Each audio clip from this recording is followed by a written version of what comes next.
Hola a todos y bienvenidos a esta clase sobre el presente de subjuntivo en español. Welcome everyone to this masterclass on the present subjunctive in Spanish. Let's have a look at how to construct this tense. The subjunctive is one of the three moods that we use in Spanish, along with the indicative and the imperative, of course, and is used when the speaker wants to express a lack of certainty in a statement. The present subjunctive mood is normally used when speaking about a thought, a belief, an expectation, or an assumption. And despite the name, this form can be used to speak about a future action as well as a present action. Let's have a look at two examples. Imagine you want to say in English, I hope you are fine, referring to an action that's taking place now, at the present time. Using the present subjunctive, in Spanish, we would say, espero que estés bien. However, the present subjunctive can also be used to refer to an action that is going to take place in the future. Imagine you want to say, we will congratulate the runner who arrives first. How would you say this in Spanish using the present subjunctive? You will have to say, felicitaremos al corredor que llegue primero.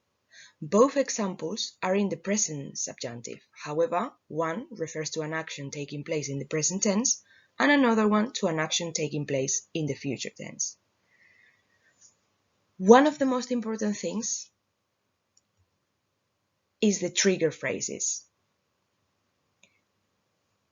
The present subjunctive is normally preceded by a trigger. Have a look at the ones on the screen. These are the most common ones. These triggers will definitely help you identify if the sentence should be in present subjunctive.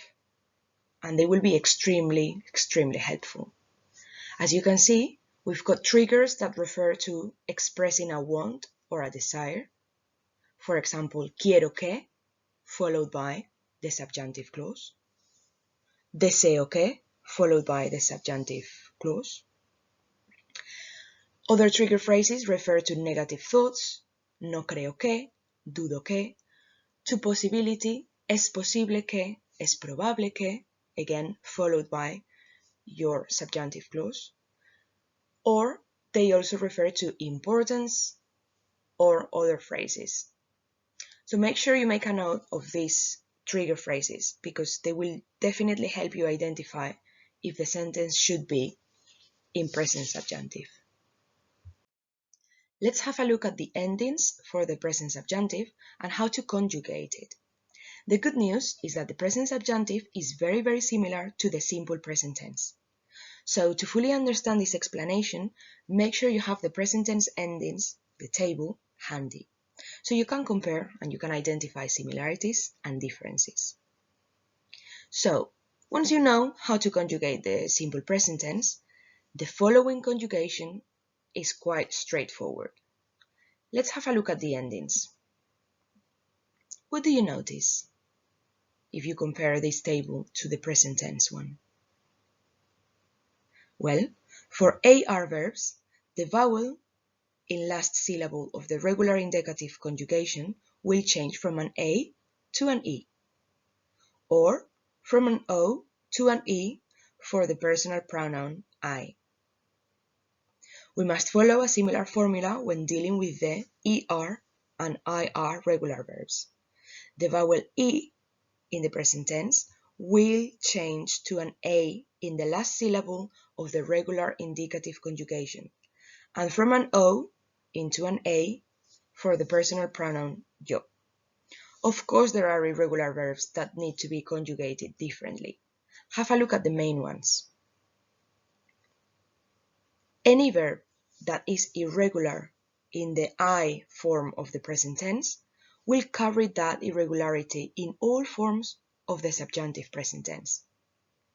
So as you can see, there are a lot of similarities between the present tense and the present subjunctive. Do you want to know a little trick to remember the main irregular verbs? Why don't you think of the acronym DISHES? Now is your time to put all this knowledge into practice. and work on your flipped learning task. The first thing you have to do is to translate those 10 sentences from English into Spanish using the present subjunctive. Be careful, because the present subjunctive doesn't exist in English, so when it comes to translation, sometimes it can feel a little bit weird. Just stick to the rules for the regular verbs and it will be fine. Your second task is a research task. What you have to do is to research what happens with the stem changing verbs in the present subjunctive. You should create a student-friendly revision leaflet explaining what the subjunctive is, when to use it, how it works, including your own personal examples, and what are the main irregular verbs and the stem changing ones. Too easy for you? Have a look at the challenge. When it comes to stem changers, do you notice any difference between AR, ER, and IR verbs? Have a look at the examples you could investigate when you explore the stem changers.